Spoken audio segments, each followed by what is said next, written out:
یہ جو کہا جا رہا ہے کہ آپ کے اگلے پچھلے گناہ بخش دیں گے، رسول سے کہا جا رہا ہے، یہ رسول سے نہیں کہا جا رہا ہے، ان سے کہا جا رہا ہے جن کا اگر میں نام لے لوں تو ہمارے دوست ناراض ہو جاتے ہیں۔ آپ جناب سیدہ کی سیرت کو لے لیں، جناب زینب کبریٰ کی سیرت کو لے لیں، یا جناب آسیہ کی سیرت کو لیں، وہ کام جو مردوں سے نہیں ہو سکتے تھے، وہ کام جو ذوالفقار حیدری سے نہیں ہو سکتے تھے، اس کام کو چادر زینبی نے انجام دیا ہے۔ ہم رسول کو رسول کی وجہ سے، رسول کو خدا کی وجہ سے مانتے ہیں، وہ رسول کو صحابہ کی وجہ سے مانتے ہیں۔ اس پہ پھر اگر آپ دیکھیں جو ایتھسٹ ہیں وہ جب حملہ کرتے ہیں تو تمام ادیان پہ حملہ کرتے ہیں۔ وہ کہتے ہیں کوئی رسول نہیں تھا، نہ موسیٰ صحیح تھا، نہ عیسیٰ صحیح تھا، نہ رسالت مآب صحیح تھے۔ اس محاذ پر آپ کو یہاں آ کے دفاع کرنا پڑتا ہے کہ حضرت موسیٰ سے بھی کوئی گناہ نہیں ہوا ہے، حضرت موسیٰ سے بھی کوئی غلطی نہیں ہوئی ہے۔ آپ باہر نکلیں، کام کریں، جو ذمہ داری شرعاً آپ کے کندھوں پر ہے وہ انجام دیں، اس نئی نسل کی تربیت کریں۔ واللہ یہ نئی نسل اگر خواتین ساتھ نہ دیں نہیں بچ سکتی ہے۔ آپ اگر ساتھ ساتھ تورات بھی پڑھ رہے ہیں، کیونکہ اسٹوری دونوں کتابوں میں ہے، میں کچھ کم جگہوں پہ بتاؤں گا، باقی آپ خود بھی پڑھیے۔ اگر آپ تورات میں کہانی پڑھیں، اسٹوری پڑھیں موسیٰ کی، وہاں امرأۃ فرعون کا تذکرہ سرے سے نہیں ملتا ہے۔ وہ جس نے موسیٰ کی جان بچائی ہے، جو محسنہ ہے، اس کا ذکر تورات میں نہیں ہے۔ کیوں؟ پھر بھی جہالت ہے، جہالت محض۔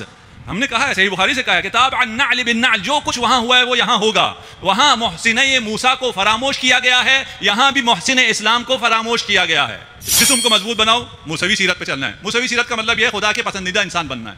اس کے بعد اپنے آپ کو محسنین میں سے قرار دو، لوگوں پہ احسان کرو۔ لوگوں پہ اگر احسان کرو گے تو خدا تمہیں حکمت اور علم سے نوازے گا۔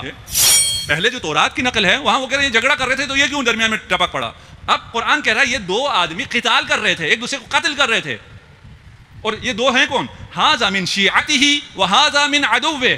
نسل کی بات نہیں آ رہی ہے، ان میں سے ایک شیعہ موسیٰ تھا اور ایک عدو موسیٰ تھا۔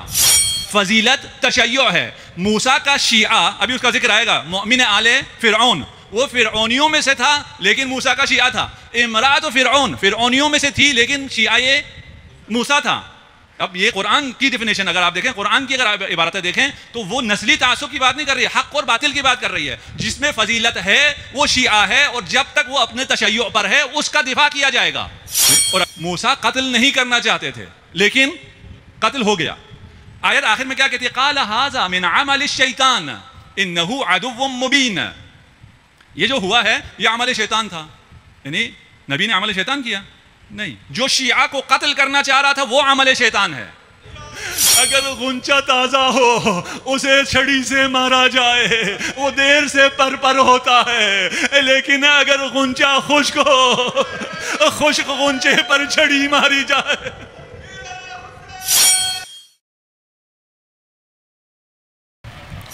ارشاد باری تعالیٰ ہے، وقالت امرأۃ فرعون قرۃ عین لی۔ ہم ابھی تک یہاں پہنچے تھے کہ قرآن نے موسیٰ کے پیدا ہونے سے پہلے جو مصر کے حالات تھے، بنی اسرائیل کے حالات تھے، فرعون کے حالات تھے، ان کا بیان فرمایا، اور اس کے بعد موسیٰ کی پیدائش کا بیان نہیں کیا۔ پیدا ہونے کے بعد جو وحی ہوئی موسیٰ پر اسے بیان کیا، اور ایمان موسیٰ بیان ہوا کہ کس طرح وحی پر خدا پر اعتماد کر کے اپنے بچے کو لہروں کے سپرد کر دیا۔ جو خدا کے سپرد کرتا ہے کوئی چیز، خدا اسے اس سے بہتر واپس کرتا ہے۔ توکل چاہیے۔ لہروں کے سپرد کرنا ایک ماں کے لیے کتنا مشکل تھا، ماں نے لہروں کے سپرد کیا، ان لہروں نے موسیٰ کو دشمن کے گھر پہنچا دیا۔ وہاں جب دشمن نے اس ولی اللہ کو اٹھایا، اس گھر میں ایک مؤمنہ کو رکھا، اس مؤمنہ نے کہا قالت امرأۃ فرعون۔ یہ جو مؤمنہ ہے اور فرعون کے گھر میں ہے، کس گھر میں ہونے سے کچھ نہیں ہوتا، اس کے اپنے دل کے گھر میں کیا ہے، یہ ملاک ہے۔ اس کا جسم کس گھر میں ہے، جس مرضی گھر میں ہوتا رہے، اس کے دل میں کون گھر کرتا ہے، اصل ملاک یہ ہے۔ اس نے کیا کہا امرأۃ فرعون نے، فرعون کی بیوی نے، قرۃ عین لی ولک۔ یہ بچہ میری اور تیری، کس سے کہہ رہے گا؟ فرعون سے۔ میری اور تیری آنکھوں کی ٹھنڈک ہوگی۔ آدھا جملہ صحیح ہے، آدھا جملہ تقیہ ہے، توریہ ہے۔ خود اس کی تو آنکھوں کی ٹھنڈک ہے، فرعون کی آنکھوں کی ٹھنڈک نہیں ہے، لیکن کہا کہ یہ میری اور تیری آنکھوں کی ٹھنڈک ہے۔ کہتے ہیں روایات میں ہے کہ اس خاتون کو فرعون بہت زیادہ چاہتا تھا، اور اس سے اولاد نہیں تھی. اور جب یہ بچہ آیا اور وہ امرأۃ فرعون کی زوجہ کی گود میں آیا, اس نے کہا یہ میری آنکھوں کی ٹھنڈک ہے, تیری آنکھوں کی ٹھنڈک ہے, لا تقتلوہ, اسے قتل مت کرو. یعنی پہچان لیا کہ یہ ہے بنی اسرائیل کا, یہ قبطی نہیں ہے, یہ مصری نہیں ہے, بچہ ہے بنی اسرائیل کا, اسے قتل نہ کرو. عسیٰ ان ینفعنا, شاید یہ ہمیں فائدہ دے دے, شاید یہ ہمیں فائدہ دے. او نتخذہ ولدا, یا ہم اس کو اپنا بیٹا بنا لیں گے. خلاصہ کسی طرح امرأۃ فرعون نے راضی کر لیا فرعون کو, اور ولی خدا کی حفاظت کی, نبی اللہ کی حفاظت کی, اور نبی اللہ اس گھر میں پلنا شروع ہوئے. کس گھر میں؟ فرعون کے گھر میں. فرعون دشمن جو انا ربکم الاعلی کہتا ہے, اس ماحول میں پرورش ہو رہی ہے, اور اس ماحول میں پلنے والا بچہ, اس پر نہ ماحول اثر کرتا ہے, نہ کوئی اور چیز اثر کرتی ہے, نہ وہ پرتعیش زندگی اس کے سوچ کو تبدیل کرتی ہے, بلکہ وہ جس مشن کے لیے خلق ہوا تھا اس کے لیے تیار ہوتا ہے. یہ ہمارے لیے بھی ایک اہم پیغام ہے. اس میں ہم نیچر اور نرچر, انسان کی اپنی طبیعت, فطرت یا ماحول, ہم اس کو پوچھتے رہتے ہیں اس میں سے کون سی چیز زیادہ طاقتور ہے. انسان کے اپنے جینز اثر کرتے ہیں, اس کی اپنی خصائص اثر کرتی ہیں, اس کا اپنا نیچر زیادہ اسٹرانگ ہوتا ہے, یا اس کا نرچر زیادہ اسٹرانگ ہوتا ہے, اس کی تربیت زیادہ قوی ہوتی ہے. تربیت سے انسان بدلتا ہے, یا انسان کی ذات میں جو ہوتا ہے وہی ہو کے رہتا ہے. ایک ڈیبیٹ ہے علم نفس میں, اور اس پہ بہت سے ابحاث ہیں. اگر قرآن کے پاس آئے تو قرآن کہتا ہے کہ نہ نیچر نہ نرچر, تمام تر اختیار ہم نے خود تجھے دیا ہے. تمام تر اختیار, جوانوں کو کہہ رہا ہوں, تمام تر اختیار تمہارے پاس ہے. تم جیسا بننا چاہو گے ویسا بن سکتے ہو. کوئی بہانہ نہیں کرنا ہمارا تو ماحول ہی ایسا ہے, ہمارے تو والدین نے ایسی تربیت کی, میرے تو خون میں ہی یوں ہے, میرا باپ اتنا ڈرپوک ہے, میں بہادر کہاں سے ہو جاؤں. اس کی کوئی گنجائش نہیں ہے. کبھی بھی کسی آیت روایت میں آپ کو حکم دیتے ہوئے یہ نہیں کہا گیا کہ تمہارا ماحول کیسا ہے, تم نماز صبح پڑھ سکتے ہو یا نہیں پڑھ سکتے, ایسا کہا گیا ہے؟ نہیں. جس مرضی ماحول میں ہے نماز صبح پڑھو, نماز صبح قضا نہیں ہونی چاہیے. جس مرضی ماحول میں ہو نماز تہجد پڑھو. یہ تو دین تھا. اب سائنس بھی اس پہ آ گئی ہے, اور ایپی جینیٹکس کے نام سے ایک نیا علم وجود میں آیا ہے. یہ ایپی جینیٹکس کیا کہتی ہے؟ کہتی ہے کہ آپ اپنے ول پاور سے اپنے ڈی این اے میں externally you can modify your D N A, اس کی انٹرنل سیکوینس کو چینج کیے بغیر, ڈی این اے جیسا ہے ویسا ہی رہے گا, وہ چینج نہیں ہوگا اس کی سیکوینس, اس کو چینج کیے بغیر آپ ڈی این اے کو چینج کر سکتے ہیں. یہ طاقت خدا نے آپ کو دی ہے, اور یہ طاقت آپ کو دے کر آپ کو جس مرضی ماحول میں ڈال دے, وہ ماحول قصر فرعون سے بہتر ہوگا, قصر فرعون سے بہت بہتر. آپ تو بہت بہتر ماحول میں ہیں, آپ تو ابھی مسجد الکوثر میں ہیں, اس سے بہتر اور کیا مل سکتا ہے کسی کو. خدا جزائے خیر دے ان مومنین کو جنہوں نے آپ کی سہولت کے لیے ابھی اس حال کو ایئر کنڈیشن کر دیا ہے. آج 2 لگ گئے ہیں, کل تک انشاءاللہ باقی 4 بھی لگ جائیں گے, اور کل آپ کو یہاں پسینہ انشاءاللہ نہیں آئے گا. اور خدا نے بھی موسم بہترین کر رکھا ہے آپ کے لیے. یہ مومن ابھی دور ہے, یہاں خود یہ مومن یہاں نہیں آتا, لیکن آپ کا اس کو اتنا خیال ہے. کیوں؟ اس محبت کی وجہ سے جو آپ کے دل میں بھی ہے اس کے دل میں بھی ہے. وہ محبت اہل بیت, وہ آپ کا اتنا خیال کرتی ہے کہ آپ کو یہاں ذکر حسین سنتے ہوئے گرمی نہ لگے. امرأۃ فرعون, فرعون کی بیوی, مادر موسیٰ, اخت موسیٰ, یہ 3 خواتین ہیں. انہوں نے جو کردار ادا کیا ہے نبی اللہ کو بچانے کے لیے. اللہ کا نبی ہے, مشکل میں ہے, ایک شخص کے قتل کے لیے پوری نسل کو قتل کیا جا رہا ہے, اس کو بچانے کا انتظام خدا نے کیا. اسباب کے طور پر, وسیلے کے طور پر 3 مخدرات کو قرار دیا. ان 3 مخدرات کو وسیلہ بنایا نجات موسیٰ کے لیے. یہ سنت خدا ہے, جسے نجات دینا چاہتا ہے ان کے لیے وسیلہ قرار دیتا ہے, اور جو نجات حاصل نہیں کرنا چاہتے وہ وسیلے کا انکار کر دیتے ہیں. وہ نجات خود لیتے ہی نہیں ہیں, خدا نجات دے رہا ہو وہ نجات نہیں لیتے. یہاں خواتین کے لیے بھی ایک انتہائی اہم درس ہے. ابھی ہم یہاں ہیں, باقی خواتین کا ہم ذکر نہیں کریں گے. یہاں خواتین کے لیے اہم درس یہ ہے, ہم ایک درس یہ دیتے ہیں کہ خواتین ایسی ہونی چاہیے جو کبھی گھر سے باہر نہ نکلیں, پردے میں ہوں, حجاب میں ہوں. یہ بھی صحیح ہے, یہ بالکل صحیح ہے, خواتین حجاب میں ہونی چاہیے. لیکن حجاب میں ہونے کا مطلب یہ نہیں کہ خواتین پر کوئی ذمہ داری ہی نہیں ہے. خواتین پر بھی ذمہ داری ہے. تاریخ ہدایت میں کٹھن ترین مراحل میں جو کام مردوں سے نہ ہو سکے وہ تمام کام خواتین نے کیے ہیں. آپ جناب سیدہ کی سیرت کو لے لیں, جناب زینب کبریٰ کی سیرت کو لے لیں, یا جناب آسیہ کی سیرت کو لیں, وہ کام جو مردوں سے نہیں ہو سکتے تھے, وہ کام جو ذوالفقار حیدری سے نہیں ہو سکتے تھے, اس کام کو چادر زینبی نے انجام دیا ہے. خواتین گھر سے نکل کر یا گھر بیٹھ کر اپنا کردار ادا کر سکتی ہیں، اور جب موقع آئے انہیں یہ کردار ادا کرنا چاہیے۔ الحمدللہ یہاں خواتین کی تعداد آپ سے زیادہ آتی ہے، یہاں شکر خدا کا، اور انتہائی پڑھی لکھی سلجھا ہوا مجمع ہے یہاں۔ یہ میں جو اسٹریس کر رہا ہوں اس پوائنٹ پہ، وجہ یہ ہے کہ اگر کوئی خاتون گھر بیٹھے رہے تو اس کو تو ہم کہتے ہیں یہ سیرت جناب سیدہ پہ چل رہی ہے، اگر کوئی خاتون معاشرے میں آ جائے تو اس کو پھر کھلی چھوٹ دے دی جاتی ہے کہ جناب سیدہ کی سیرت تو سڑکوں میں جانا، بازار میں جانا، آفس میں جانا تو نہیں ہے، تو اس کو اب چھٹی ہے، اب یہ حجاب نہ کرے، یہ عفت کا خیال نہ کرے، جو مرضی کرے۔ نہیں، آپ اگر کام کرنے کے لیے جا رہے ہیں آپ کے لیے بھی رول ماڈل موجود ہے، آپ باہر نکلیں، کام کریں، جو ذمہ داری شرعاً آپ کے کندھوں پر ہے وہ انجام دیں، اس نئی نسل کی تربیت کریں۔ واللہ یہ نئی نسل اگر خواتین ساتھ نہ دیں نہیں بچ سکتی ہے، اتنے شدید حملات ہیں۔ ہمارے جو دوست ویسٹ میں ہیں وہ آ کے کہتے ہیں ہمارے نوجوان یہاں بہت مشکل میں ہیں اور بہت زیادہ حملات ہیں اور ان کو سنبھالنا بہت مشکل ہے۔ میں کہتا ہوں تمہیں اس بات کا اندازہ ہے، ہم لوگوں کو یہاں اس بات کا اندازہ نہیں ہے، ہمارے جوان تمہارے جوان سے زیادہ خطرے میں ہیں۔ آج کل کے اس انفارمیشن کے دور میں یہ کچھ دیر کے لیے ہمارے ساتھ بیٹھتے ہیں، اس کے بعد یہ ہمارے ساتھ نہیں ہوتے، اپنے گیجٹس کے ذریعے پتہ نہیں کن کن کے ساتھ ہوتے ہیں، ہمیں تو پتہ بھی نہیں ہے۔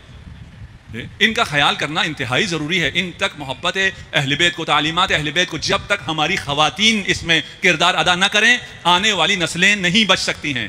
آنے والی نسلیں اگر بچیں تو وہ خواتین کے کردار سے، اور خواتین کام کرنے والی خواتین کو بھی سیرت آسیہ پر چلنا چاہیے، سیرت سیدہ فاطمہ الزہرا سلام اللہ علیہا پر۔ قرآن جب ماڈل مومن کی مثال دیتا ہے، قرآن نے صرف ایک مثال دی ہے کہ فلان جو ہے وہ ماڈل مومن ہے، یعنی تمام مومنین کے لیے ماڈل ہے، نمونہ ہے، اسوہ ہے۔ وہ کون ہے؟ آسیہ۔ وَضَرَبَ اللَّهُ مَثَلًا لِلَّذِينَ آمَنُوا امرأة فرعون، ایمان والوں میں جو ماڈل اور نمونہ ہے وہ امرأة فرعون ہے۔ آپ اگر ساتھ ساتھ تورات بھی پڑھ رہے ہیں، کیونکہ سٹوری ہے، سٹوری دونوں کتابوں میں ہے، میں کچھ کم جگہوں پہ بتاؤں گا، باقی آپ خود بھی پڑھیے۔ اگر آپ تورات میں کہانی پڑھیں، سٹوری پڑھیں موسیٰ کی، وہاں امرأة فرعون کا تذکرہ سرے سے نہیں ملتا ہے۔ وہ جس نے موسیٰ کی جان بچائی ہے، جو محسنہ ہے، اس کا ذکر تورات میں نہیں ہے۔ کیوں؟ اس لیے کہ یہ بنی اسرائیل میں سے نہیں ہے۔ امرأة فرعون قبطی ہے، مصری ہے۔ بنی اسرائیل نے جو تورات لکھی ہے، تعصب کی بنا پر امرأة فرعون یعنی آسیہ کا نام انہوں نے سینسر کر دیا ہے۔ بات پہنچ رہی ہے؟ تعصب کہاں تک پہنچتا ہے؟ اپنے محسن کو بلا دیتی ہے تعصب۔ یہ تعصب مسلمانوں میں بھی ہے یا نہیں ہے؟ یہ تعصب مسلمانوں نے بھی کیا ہے، اور اپنے نبی کے محسن ابو طالب کو نہ فقط بلایا بلکہ تکفیر کی ہے۔ وہ کسی بات پر تعصب کرتے تھے، ان کا بھائی مارا تھا ابو طالب کے بیٹے نے، ان کا باپ مارا تھا ابو طالب کے بیٹے نے، ان کا سب کچھ برباد کیا تھا ابو طالب کے بیٹے نے، اس لیے وہ تعصب کرتے تھے۔ آج کے جاہل نہ جانے کیوں تعصب کرتے ہیں، اس کی نسل بے سے بھی نہیں ہے، اس قابل بھی نہیں ہے، پھر بھی جہالت ہے، جہالت محض۔ ہم نے کہا ہے، صحیح بخاری سے کہا ہے، کتاب عن نعل بالنعل، جو کچھ وہاں ہوا ہے وہ یہاں ہوگا۔ وہاں محسنہ موسیٰ کو فراموش کیا گیا ہے، یہاں بھی محسن اسلام کو فراموش کیا گیا ہے۔ ہم نے ادھر سے درس لینا ہے، ہم قرآن سے درس لینے والے ہیں، ہم اس کو فراموش ہونے نہیں دیں گے۔ یہ ذکر جو ذکر موسیٰ ہے، یہ ذکر محمد ہے، ذکر علی ہے، ذکر ابو طالب ہے، صلوات پڑھ دیجیے محمد وعلی محمد۔ آگے چلتے ہیں، ایک اور درس یہ آیت پڑھتا ہوں، اس کے بعد آپ کی خدمت میں عرض کرتا ہوں۔ وَأَصْبَحَ فُؤَادُ أُمِّ مُوسَى فَارِغًا، موسیٰ کا، مادر موسیٰ کا دل گھبرایا، توکل کیا ہے، خدا کے فرمان کے مطابق عمل کیا ہے، اس کے باوجود دل میں کچھ گھبراہٹ بھی ہو رہی ہے۔ یہ بشر کی احساسات اور جذبات کا تقاضا ہے، ماں ہے، ایمان کامل ہے لیکن دل میں گھبراہٹ ہوگی۔ اگر آپ کسی معاملے میں توکل کرنے کے بعد بھی اگر آپ کو تھوڑی گھبراہٹ ہو رہی ہو، یہ نہ کہیں میرا توکل ضعیف ہے، میرا توکل شاید جواب نہ دے، اب توکل چھوڑو، میں تو ان میں سے نہیں ہوں جو توکل کر سکے اور اطمینان سے بیٹھ سکے۔ اول پہلے ہم نے یہ کہا ہے کہ توکل کا مطلب بیٹھنا نہیں ہے، توکل کا مطلب خدا پر چھوڑ کے جو کچھ ہم سے بنتا ہے وہ سب کرنا ہے، توکل کا یہ مطلب ہے۔ ٹھیک، اس کے بعد بھی اگر گھبراہٹ ہوتی ہے تو کوئی بات نہیں، ہو سکتی ہے، ہوتی ہے، موسیٰ کو بھی ہوئی، وحی کے بعد بھی ہوئی۔ لولا ان ربطنا على قلبها لتكون من المؤمنین، اگر ہم اس کا دل مضبوط نہ کرتے، جب دل گھبرا رہا تھا تو اگر ہم اس کا دل مضبوط نہ کرتے تو وہ شاید یہ راز فاش کر دیتی۔ بہت اہم نکتہ ہے، اگر میں سمجھا پاؤں، اور وقت کی کمی کی وجہ سے شاید میں مختصر جاؤں، پڑھیے گا، قرآن پڑھیں، خدا را قرآن پڑھیں۔ خدا را قرآن پڑھیں، تدبر سے پڑھیں، بار بار پڑھیں. دل گھبرایا، توکل چھوڑا نہیں چھوڑا، خدا نے کیا کیا؟ دل کو مضبوط کر دیا. توکل کرو، دل گھبرائے گا توسل کرو، تمہارا دل خدا مضبوط کر دے گا. اگر اس کا دل مضبوط نہ کیا ہوتا ام موسیٰ کا تو کیا ہوتا؟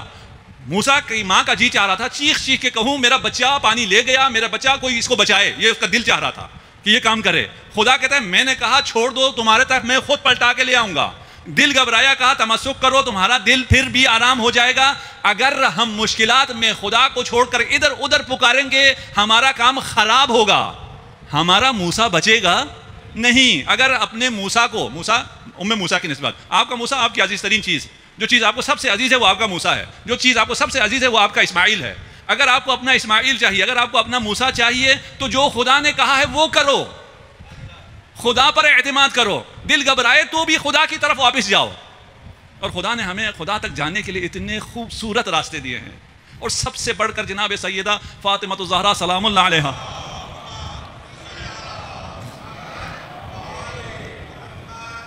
کا ذریعہ دیا ہے. توسل کریں جناب سیدہ سے. اچھا اس کے بعد میں مختصر کر دوں، مادر موسیٰ نے بہن سے کہا موسیٰ کی کہ جاؤ اور دیکھتے رہو کسی کو پتہ نہ چلے، اور وہ باقی کہانی آپ کے پیش نظر ہے. ہم ابھی قرآن کے ساتھ ساتھ چل رہے ہیں. قرآن نے موسیٰ کا پیدا ہونا نہیں بتایا، کیوں؟ اس لیے کہ قرآن تاریخ کی کتاب نہیں ہے. ہم بھی آپ کو کوئی کہانی اس لیے نہیں سنا رہے ہیں کہ آپ کو یہاں ہم انٹرٹین کریں. اس کہانی کو سنا رہے ہیں اس کہانی میں سے حاصل ہونے والے دروس لینے کے لیے. اس کہانی کو سنا رہے ہیں، یہ کہانی ہماری کہانی ہے، ایک امت کے عروج اور زوال کی کہانی ہے، ایک امت کی سعادت اور شقاوت کی کہانی ہے، ایک امت کو مشکلات میں کس طرح کامیابیاں ملتی ہیں اس کی کہانی ہے، تاکہ اس کہانی سے ہم سیکھ سکیں. موسیٰ پیدا ہوا، پیدا ہونے کے بعد اب فوراً جوان ہو گیا. وَلَمَّا بَلَغَ أَشُدَّهُ وَاسْتَوَىٰ آتَيْنَاهُ حُكْمًا وَعِلْمًا وَكَذَلِكَ نَجْزِي الْمُحْسِنِينَ. ایک جملہ ہے، 18 سال کی موسیٰ کی زندگی کا خلاصہ اسی ایک جملے میں آ گیا ہے. اعجاز ہے قرآن، معجزہ ہے قرآن. جب موسیٰ مضبوط ہو گئے اور استوار ہوئے، وہ قد بھی ان کا بلند تھا، باڈی بھی اور شیپ بھی ان کی بہت خوبصورت تھی. جو موسوی بننا چاہتے ہیں جوان، وہ اپنے باڈی کو شیپ میں لائیں، سمارٹ بنیں. تون میری طرح ان کی نہیں نکلنی چاہیے، ٹھیک؟ انہیں مضبوط ہونا چاہیے، ان کے مسلز زبردست ہونے چاہیے. یہ آیت پڑھیں، آیت پڑھ کے میں نے اسی طرح بننا ہے. موسیٰ کو خدا نے اس طرح بنایا، اس طرح دیکھنا پسند کرتا ہے. الحمدللہ آپ میں سے تمام لوگ بہترین جسم خدا نے آپ کو دیا ہے. اس بہترین جسم کی قدردانی یہ ہے کہ سمجھداری سے کھائیں، ہیلدی فوڈز کھائیں. اور یہ جو یہود اور نصارہ نے جو بکواسات ہمارے لیے بھیجے ہوئے ہیں، ڈرنکس اور فلان، ان کا بائیکاٹ کریں. جو آپ کو نقصان پہنچاتے ہیں، آپ کے جسم کو نقصان پہنچاتے ہیں اور آپ کا پیسہ یہود کو پہنچاتے ہیں، ان پروڈکٹس کا ہمیں بائیکاٹ کرنا چاہیے. آتیناہ حکماً وعلما، اس کو حکمت اور علم سے نوازا اس 18 سال میں. یہ کیوں؟ وَكَذَلِكَ نُجْزِي الْمُحْسِنِينَ، یہ ہم اس لیے دیتے ہیں کہ احسان کرنے والوں کی جزا ہم ہمیشہ اسی طرح دیتے ہیں. 18 سالہ زندگی کا خلاصہ آ گیا کہ 18 سالہ زندگی میں موسیٰ نے احسان کیا ہے. موسیٰ احسان کنندہ ہے، محسن ہے. محسن کی جزا ہم اس کو حکمت اور علم دے کر کرتے ہیں. گمشدہ مومن، حکمت اور علم، یہ مجالس اعضاء علم کی مجالس ہیں. ان میں آپ کی ایکسپیکٹیشنز اور نہیں ہونی چاہیے کہ یہاں ہمیں تھوڑی سی انٹرٹینمنٹ ملے یا ہمیں فلان. ہاں، ہمارا فرض ہے کہ ہم اسے اچھے انداز میں، علم کو اچھے انداز میں پیش کریں. اور میں جو اچھے انداز میں پیش نہیں کر سک رہا، اس کے لیے میں آپ سے معذرت خواہ ہوں. لیکن آپ کی ایکسپیکٹیشن بھی نہیں ہونی چاہیے کہ ہمیں علم ملے نہ ملے ہمیں مزہ آنا چاہیے. ہمیں وہی باتیں جو پہلے پتہ ہیں وہی دوسری دفعہ ہمیں پتہ چلیں، ہم 2-4 نعرے لگائیں اور واپس چلے جائیں. نہیں، اگر جسم کو مضبوط بناؤ، موسوی سیرت پہ چلنا ہے. موسوی سیرت کا مطلب یہ ہے خدا کے پسندیدہ انسان بننا ہے. اس کے بعد اپنے آپ کو محسنین میں سے قرار دو، لوگوں پہ احسان کرو. لوگوں پہ اگر احسان کرو گے تو خدا تمہیں حکمت اور علم سے نوازے گا. ایک اور ٹرننگ پوائنٹ آ رہا ہے موسیٰ کی زندگی میں. یہ ہوا، اس کے بعد پھر خاموش قرآن، باقی ڈیٹیل نہیں بتا رہے. اب ایک ٹرننگ پوائنٹ کہاں آ رہا ہے؟ جہاں موسیٰ جا رہے ہیں اور 2 بندوں میں لڑائی ہو رہی ہے، ان میں سے ایک کو موسیٰ نے قتل کر دیا. اجمال ہم نے یہ قصہ سنا ہوا ہے. اس کو اب آپ آ جائیں تورات میں کس طرح لکھا ہے اور قرآن میں کس طرح لکھا ہے. اگر آپ تھوڑا سا ڈیپتھ میں مطالعہ کرنے والے ہیں تو پہلے قرآن پڑھیں، قرآن پڑھنے کے بعد جائیں تورات پڑھیں. تورات پڑھنے کے بعد آپ دوبارہ جب پڑھیں گے تو آپ کو لگے گا اچھا یہاں جو تحریف ہوئی ہے نا، قرآن نے ان سب کو صحیح کیا ہے. میرے پاس ابھی وقت نہیں ہے، میں آپ کو لفظ بے لفظ لے کے چلتا کہ تورات کا یہ لفظ ہے جو کہ غلط تھا، اس لفظ کی جگہ قرآن نے یہ لفظ رکھا ہے. لیکن میں اجمال بتا دوں گا آپ کو کہ کیا ہوا ہے، سٹوری کیسے ہے. تورات کہتی ہے کہ موسیٰ ایک دن باہر نکلے اور انہوں نے دیکھا کہ 2 لوگ آپس میں لڑ رہے تھے، جھگڑا کر رہے تھے. ان میں سے ایک مصری تھا اور ایک بنی اسرائیل کا تھا. موسیٰ نے ادھر ادھر جھانکا, دیکھا کوئی ہے تو نہیں, دیکھا کوئی اور نہیں ہے, صرف یہ دو ہیں. اس نے جا کے وہ جو مصری تھا اس کو قتل کر دیا. آپ نے بھی یہ کہانی سنی ہوئی ہے؟ جی نہیں, یہ نہیں سنی ہوئی. یہ ہمارے بچوں نے جو 10 کمانڈمنٹس دیکھی ہوئی نا, اس میں یہی کہانی ہے, یا اور بھی انہوں نے جو پڑھا ہوا ہے اس میں یہ کہانی ہے. جی اچھا, اس پہ اب مشکل کیا پیش آتی ہے اس پہ؟ اب پھر اگر آپ دیکھیں جو ایتھسٹ ہیں وہ جب حملہ کرتے ہیں تو تمام ادیان پہ حملہ کرتے ہیں. وہ کہتے ہیں کوئی رسول نہیں تھا, نہ موسیٰ صحیح تھا, نہ عیسیٰ صحیح تھا, نہ رسالت مآب صحیح تھے. اس محاذ پر آپ کو یہاں آ کے دفاع کرنا پڑتا ہے کہ حضرت موسیٰ سے بھی کوئی گناہ نہیں ہوا ہے, حضرت موسیٰ سے بھی کوئی غلطی نہیں ہوئی ہے. تورات کہتا ہے کہ 2 آدمی جھگڑ رہے تھے, 2 آدمی اگر جھگڑ رہے ہوں تو تیسرے آدمی کو جا کے اس میں انٹرفیئر کرنا نہیں ہوتا. بھائی 2 اگر جھگڑ رہے ہیں اور آپ اگر جھگڑ رہے ہیں تو آپ آ کر تو درمیان میں مجھے نہیں ماریں گے نا. ٹھیک, الگ کریں نہ کریں, چلے جائیں, ہم لڑ ہی رہے ہیں, نقصان تو ایک دوسرے کو نہیں پہنچا رہے. ٹھیک, جب 2 لڑ رہے تھے تو اس میں موسیٰ گئے اور جا کر ایک کو قتل کیا. کس کو قتل کیا؟ جو اپنے نسل میں سے تھا اس کی حمایت کی, جو اپنے غیر کی نسل میں سے تھا اس کو جا کے قتل کیا. کیوں؟ نسلی تعصب کی وجہ سے. مصری کو جا کے قتل کیا, اور قتل کرنے کے لیے بھی کیونکہ تعبیر یہ ہے کہ پہلے ادھر ادھر جھانکا, دیکھا کوئی دیکھ تو نہیں رہا, جب پتہ چلا کوئی نہیں دیکھ رہا تو جا کے اس کو قتل کر دیا, اس کو ریت میں دفنا کے آ گئے. اس قصے کو, اس واقعے کو ڈیفینڈ نہیں کیا جا سکتا. قرآن دیکھیں کیا کہتا ہے, قرآن اسی واقعے کو کیسے نقل کرتا ہے. وَدَخَلَ الْمَدِينَ عَلَى حِينَ غَفْلَةٍ مِّنْ أَهْلِهَا فَوَجَدَ فِيهَا رَجُلَيْنِ يَقْتَتِلَانِ. 2 آدمی آپس میں ایک دوسرے کو قتل کر رہے تھے. ایک دفعہ ہے 2 آدمی جھگڑا کر رہے ہوں, ایک دفعہ ہے 2 آدمی قتال کر رہے ہوں. اگر ایک آدمی دوسرے کو قتل کر رہا ہے, جو گزرنے والا ہے اسے چاہیے کہ ان دونوں میں سے فیصلہ کروائے, ان کو جدا کرے, قتل نہ ہونے دے. یہ نہیں کہ قتل ہوتا ہے تو ہونے دے, مجھ سے کیا, میں تو چلتا ہوں. پہلے جو تورات کی نقل ہے وہاں وہ کہہ رہے ہیں جھگڑا کر رہے تھے تو یہ کیوں درمیان میں ٹپک پڑا. اب قرآن کہہ رہا ہے یہ 2 آدمی قتال کر رہے تھے, ایک دوسرے کو قتل کر رہے تھے, اور یہ 2 ہیں کون؟ ھذا من شیعته وھذا من عدوه. نسل کی بات نہیں آ رہی ہے, ان میں سے ایک شیعہ موسیٰ تھا اور ایک عدو موسیٰ تھا. بات سمجھ میں آ رہی ہے؟ ٹھیک ہے. فاستغاثه الذی من شیعته, جو شیعہ تھا اس نے مدد کے لیے پکارا. جب اس نے مدد کے لیے پکارا فوکزہ موسیٰ فقضى علیہ, موسیٰ نے اسے ایک گھونسا دے مارا, اس پر وہ مر گیا. قال ھذا من عمل الشیطان انہ عدو مضل مبین. اس پہ ہم آتے ہیں.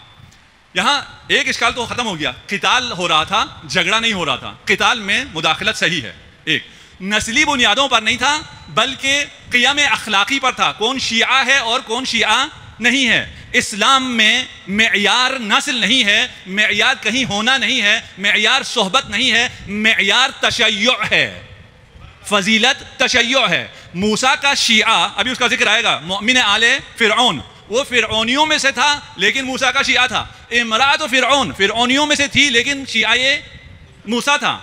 اب یہ قرآن کی ڈیفینیشن اگر آپ دیکھیں, قرآن کی اگر عبارتیں دیکھیں تو وہ نسلی تعصب کی بات نہیں کر رہی ہے, حق اور باطل کی بات کر رہی ہے. جس میں فضیلت ہے وہ شیعہ ہے, اور جب تک وہ اپنے تشیع پر ہے اس کا دفاع کیا جائے گا, اور اگر وہ مظلوم واقع ہو رہا ہو.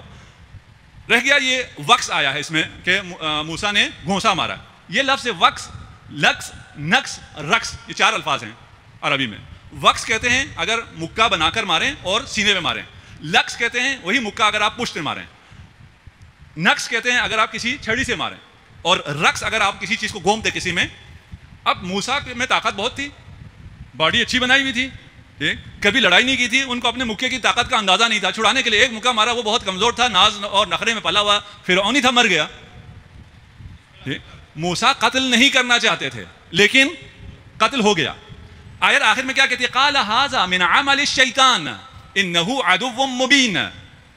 یہ جو ہوا ہے یہ عمل شیطان تھا, یعنی نبی نے عمل شیطان کیا نہیں, جو شیعہ کو قتل کرنا چاہ رہا تھا وہ عمل شیطان ہے. ھذا من عمل الشیطان, وہ اس کا عمل شیطان ہے, یا ان کا جھگڑا کرنا عمل شیطان ہے. قال رب انی ظلمت نفسی فاغفر لی, اے رب میں نے اپنے نفس پر ظلم کیا. موسیٰ کہہ رہا ہے فاغفر لی, میری مغفرت فرما. اب پڑھے لکھے جاہل بھی بہت ہوتے ہیں, ہمارے ہاں بھی ہوتے ہیں, دوسروں کے ہاں بھی ہوتے ہیں. وہ کہتے ہیں جسے دیکھیں قرآن صاف صاف کہہ رہا ہے, حضرت موسیٰ نے کہا میں نے اپنے اوپر ظلم کیا ہے اور میری مغفرت فرما. مغفرت کس کی ہوتی ہے؟ جس نے گناہ کیا ہوتا ہے. جس نے گناہ ہی نہ کیا ہو اس کی مغفرت کیسی؟ ساتھ ہیں میرے یہاں. مسئلہ یہ ہے, مغفرت کہتے ہیں کوئی چیز ہو, اس کے آثار ہوں, ان آثار کو ختم کرنے کو مغفرت کہتے ہیں. میں نے اگر گناہ کیا ہو تو گناہ کا اثر کیا ہے؟ عقوبت ہے. اس عقوبت کو ختم کیا جائے تو وہ مغفرت ہے. اور اگر میں نے گناہ نہیں کیا، کوئی اور کام کیا جس سے میرا دشمن ناراض ہو گیا، میرے جان لینے کے در پہ ہو گیا، اس سے اگر مجھے خلاص کیا جائے، وہ جو نتیجہ اس عمل کا ہے اس نتیجے کو اگر ختم کیا جائے تو یہ بھی کیا ہے؟ مغفرت ہے. شاید پہنچا سکا نہیں پہنچا سکتا. ٹھیک. مغفرت کا مطلب ہمیشہ نہیں کہ گناہ کا اثر ختم ہو، کسی بھی عمل کے اثر کو ختم کیا جائے اسے مغفرت کہتے ہیں. یہاں جو فرعونی قتل ہوا اس کا اثر یہ تھا کہ فرعون موسیٰ کو قتل کر دے. مغفرت کا مطلب کیا ہے؟ کہ موسیٰ کی جان چھوٹ جائے. اس لیے انا فتحنا لک فتحا مبینا، صلح حدیبیہ کے بعد، لیغفر لک اللہ ما تقدم من ذنبک وما تأخر. یہ رسول خدا سے کہا جا رہا ہے کہ ہم نے آپ کو فتح مبین عنایت فرمائی تاکہ آپ کے گزشتہ گناہ اور آنے والے گناہ معاف ہو جائیں. امام جعفر صادق علیہ السلام صلی علی محمد ارشاد فرماتے ہیں نزل القرآن بِإِيَّاكَ أَعْنِي وَاسْمَعِي يَا جَارَّةً. قرآن کا مطلب یہ ہوتا ہے کہتے کسی سے ہیں سر دلبران در حدیث دیگران. ٹھیک. پنجابی میں بھی اسی کو کچھ کہتے ہیں، مجھے ابھی یاد نہیں آ رہا. ٹھیک. کہنا پتہ نہیں بہو سے ہوتا ہے، کہتے بیٹی کو ہیں، جو اس قسم میں کوئی محاورہ ہے. ٹھیک. یہ جو کہا جا رہا ہے کہ آپ کے اگلے پچھلے گناہ بخش دیں گے، رسول سے کہا جا رہا ہے. یہ رسول سے نہیں کہا جا رہا ہے، ان سے کہا جا رہا ہے جن کا اگر میں نام لے لوں تو ہمارے دوست ناراض ہو جاتے ہیں. جو رسول کے ساتھ تھے ان سے کہا جا رہا ہے. ٹھیک. اور عجیب مسئلہ یہ ہے، اگر ہم کہنا کہ یہ رسول سے کہا جا رہا ہے کوئی ناراض نہیں ہوتا. رسول سے کہا جا رہا ہے کہ آپ کے گناہ بخش دیں گے، بالکل نارمل رہتے ہیں. اگر کہا جائے یہ رسول کے ساتھیوں سے کہا جا رہا ہے تو پھر کہتے ہیں یہ بھائی بات غلط ہو گئی. ٹھیک. ہم رسول کو رسول کی وجہ سے، رسول کو خدا کی وجہ سے مانتے ہیں، وہ رسول کو صحابہ کی وجہ سے مانتے ہیں. معمولاً آج کے دن جس غریب کا ذکر کیا جاتا ہے وہ سفیر حسین ہے جو اپنے مولا سے بہت شباہت رکھتا ہے. واللہ تم اگر اپنے مولا سے محبت کرو تو ان کی طرح ہو جاؤ گے. محال ہے، ممکن نہیں ہے، لیکن شباہت ضرور آئے گی. تمہیں دیکھ کر دشمن بھی کہیں گے یہ شیعہ علی لگتا ہے، امام بھی فخر کریں گے یہ ہمارا شیعہ ہے. وہ مسلم جب اس نے نماز پڑھانا شروع کی تو ایک جم غفیر تھا، جب نماز کا سلام دیا تو تنہا رہ گیا. وہ مسلم جو تنہائی میں شریک حسین ہے، مسلم کوفہ میں تنہا رہ گیا، حسین کربلا میں تنہا رہ گئے. ایک موقع آیا جب حسین نے دائیں دیکھا اور بائیں دیکھا، جب کسی کو نہ دے پایا تو اپنے تمام اصحاب کو پکارا. اجرکم علی اللہ. کتنی شباہت ہے. توعا کے گھر میں ہیں، دشمن جب حملہ آور ہوتا ہے آپ گھر سے باہر نکلتے ہیں. توعا نے کہا، مومنہ نے کہا آپ گھر میں رہ کر دفاع کریں، گھر میں رہ کر جنگ کریں. ارشاد فرمایا میں نہیں چاہتا یہ لعین تیرے گھر میں داخل ہوں. میں عرض کروں گا مسلم آپ خوش نصیب ہیں، آپ نے وہ منظر نہ دیکھا جب یہ لعین خیموں میں داخل ہو. اجرکم علی اللہ. یہ وہ مجاہد ہے جو شہید بھی ہے اور اسیر بھی ہے، جس نے شہادت بھی پائی، اسارت بھی پائی. جب جنگ سے تھک کر بیٹھ گئے، پیاس کی شدت ماری جا رہی تھی، اکبر کی طرح فرمایا العطش قد قتلنی. پانی کا کاسا مانگا، جب گرفتار کر کے لائے پانی پیش کیا گیا، پانی پینا چاہا کیونکہ لبہائے مسلم زخمی تھے. میں ابھی لبہائے مسلم کے مصائب پڑھوں گا کیونکہ لب زخمی تھے، دان ٹوٹے ہوئے تھے. کاسا نزدیک آتا خون سے بھر جاتا تھا، پانی نہ پی سکے. میں کہوں گا مسلم تم خوش نصیب ہو، تم شبیہ حسین ہو، تمہیں پانی نصیب نہ ہوا، پانی حسین کو بھی نہ ملا. حسین کو پانی نہ ملنے کا داغ دل سجاد پر اگر بیان کر سکوں، اگر تم سمجھ سکو. جب دفن کیا میرے مولا نے، قبر بنائی، اپنی انگشت مبارک سے لکھا ھذا قبر حسین ابن علی الذی قتلوہ عطشانا. اجرکم علی اللہ.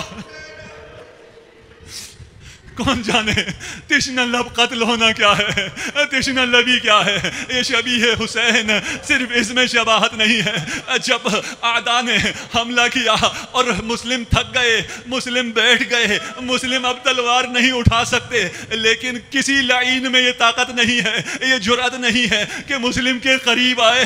لعینوں نے پتھر اٹھانا شروع کیے، مسلم کو پتھر سے مارنا شروع کیا. مسلم نے نبی کا واسطہ دے کر کہا لعینوں، جس طرح کفار کو پتھر مارا جاتا ہے مجھے پتھر کیوں مارتے ہو؟ میں اہل بیت نبوت میں سے ہوں.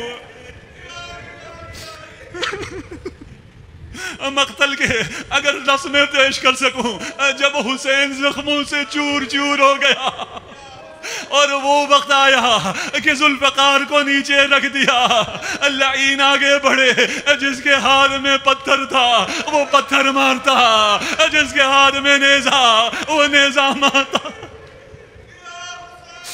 اجرکم علی اللہ. مسلم کی آخری شباہت میں آپ کی زحمت تمام کر لوں. مسلم جنگ کر رہے تھے، ایک تلوار لب مبارک مسلم پر پڑی، مسلم تڑپ گیا، لیکن تلوار کا پڑنا اور ہے، چوب خیزراں کا پڑنا ہو. اگر غنچہ تازہ ہو اسے چھڑی سے مارا جائے وہ دیر سے پر ہوتا ہے، لیکن اگر غنچہ خشک ہو، خشک غنچے پر چھڑی ماری جائے. ظالم یہ وہ سگاہ نبی ہے. زینب بکاری، اے حسین، مظلوم حسین، میں نے یہ تو سن رکھا تھا آپ کو شہید کر دیا جائے گا، میں نے یقین کر لیا. مجھے یہ بھی بتایا گیا آپ کا سر نو کے نیزہ پر بلند ہوگا، وہ بھی میں نے دیکھ لیا. مجھے یہ بھی بتایا گیا ہم اسیر کیے جائیں گے، وہ بھی ہم نے برداشت کر لیا، لیکن یہ برداشت نہیں ہو سکتا. آپ کی سکینہ دیکھتی رہے، ظالم چوب کو شراب میں سلا. السلام علیکم دوستو، کیسے ہیں آپ سب؟ امید کرتا ہوں آپ سب خیریت سے ہوں گے. ہماری یہ ویڈیو آپ کو کیسی لگی ہے ہمیں کمنٹ سیکشن میں ضرور بتایا کریں، اور ہمارے چینل کو بھی لائک، سبسکرائب اور شیئر ضرور کیا کریں. اور آپ سے ریکویسٹ رہتی ہے کہ ہماری اس ویڈیو کو اپنے دوستوں کے ساتھ، رشتہ داروں کے ساتھ شیئر ضرور کیا کریں، تاکہ ہر آنے والی نئی ویڈیو آپ کے پاس اور آپ کے دوست احباب کے پاس بر وقت پہنچ سکے. محمد والے محمد کے صدقے آپ ہمیشہ خوش رہیں. السلام علیکم ورحمۃ اللہ.